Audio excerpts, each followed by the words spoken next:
महाराष्ट्र की सियासत में इन दिनों छींटाकशी तो चल ही रही है, पर इसी बीच कुछ सवाल भी उठाए जाने लगे हैं कि क्या महाराष्ट्र में इस छींटाकशी के साथ साथ कोई नई खिचड़ी भी पक रही है, क्योंकि महाराष्ट्र की राजनीति में संभावित बदलावों की चर्चाएं एक बार फिर तेज हो गई हैं। इसकी वजह मुख्यमंत्री देवेंद्र फडणवीस और शिवसेना उद्धव ठाकरे गुट के सीनियर लीडर और विधायक आदित्य ठाकरे की मुंबई के ही एक होटल में एक साथ मौजूदगी है। दोनों नेता मुंबई के सफीटेल होटल में देखे गए, जिससे राजनीतिक गलियारों में नए गठजोड़ को लेकर कयासबाजी शुरू हो गई है। सूत्रों के अनुसार फडणवीस और आदित्य ठाकरे अलग अलग कार्यक्रमों में भाग लेने के लिए होटल पहुंचे थे और उनकी आपसी मुलाकात नहीं हुई। हालांकि उनकी एक ही स्थान पर उपस्थिति को लेकर राजनीतिक चर्चा गर्म हो गई है, खासकर ऐसे समय में जब पिछले कुछ दिनों में मुख्यमंत्री फडणवीस और उद्धव ठाकरे के बीच मुलाकातें हो चुकी हैं। इससे 2 दिन पहले ही विधान परिषद के सभापति राम शिंदे के कक्ष में देवेंद्र फडणवीस और उद्धव ठाकरे की मुलाकात हुई थी। उस मुलाकात के बाद राजनीतिक गलियारों में इस बात की चर्चा होने लगी थी कि बीजेपी और शिवसेना उद्धव ठाकरे गुट के बीच एक बार फिर से समीकरण बन सकते हैं। उस मुलाकात को लेकर सफाई देते हुए फडणवीस ने कहा था,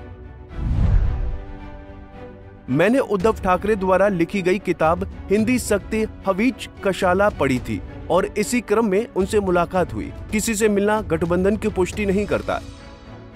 हालांकि इस सब के बीच सबसे बड़ी राजनीतिक हलचल उस समय हुई जब देवेंद्र फडणवीस ने सार्वजनिक मंच से उद्धव ठाकरे को सत्ता में आने का रास्ता खुला होने की बात कही। उन्होंने कहा था, उद्धव जी 2029 तक आपके पास सत्ता में आने की संभावना नहीं है, लेकिन अगर आप सरकार में शामिल होना चाहते हैं तो हमारे दरवाजे खुले हैं। हम अलग तरीके से बातचीत करेंगे। ठाकरे गुट की शिवसेना आज भी हमारी मित्र पार्टी है। इस प्रस्ताव पर प्रतिक्रिया देते हुए उद्धव ठाकरे ने कहा था कि सभागृह में हुई बातों को सौहार्दपूर्ण भावना से लिया जाना चाहिए। राजनीतिक पर्यवेक्षकों का मानना है कि ये घटनाक्रम महज संयोग नहीं है।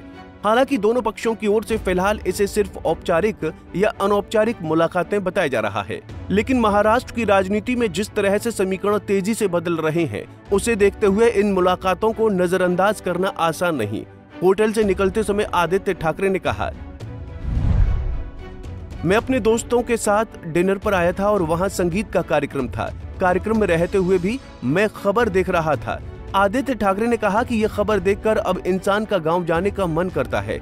आदित्य ठाकरे के इस बयान की उप मुख्यमंत्री एकनाथ शिंदे ने आलोचना की थी। ठाकरे गुट बार बार आलोचना करता रहा है कि एकनाथ शिंदे जब भी नाराज होते हैं गांव चले जाते हैं। इस बारे में बोलते हुए ठाकरे गुट की नेता सुषमा अंधारे ने कहा, आप राज्य के मुख्यमंत्री देवेंद्र फडणवीस और आदित्य ठाकरे के होटल जाने की खबर दिखा रहे हैं। हालांकि ये स्पष्ट किया जाना चाहिए कि ये दोनों नेता अलग अलग कारणों से वहां गए थे। उसके बाद दोनों की मुलाकात संयोगवश हुई। अगर दोनों नेता आमने सामने होते हैं तो महाराष्ट्र की संस्कृति है कि अभिवादन और झुकना बहुत स्वाभाविक है। रस्सी पर सवार होकर तुरंत स्वर्ग पहुँच जाना ठीक नहीं है।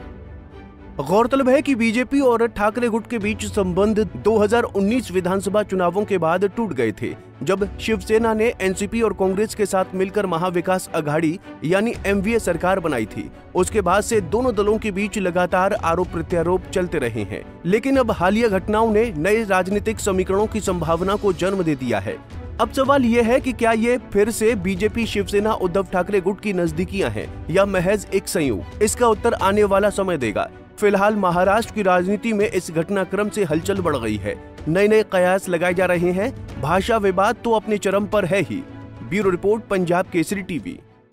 हमसे जुड़े रहने के लिए हमारे YouTube चैनल को सब्सक्राइब करें और नई वीडियो की नोटिफिकेशन के लिए बेल आइकॉन को दबाएं।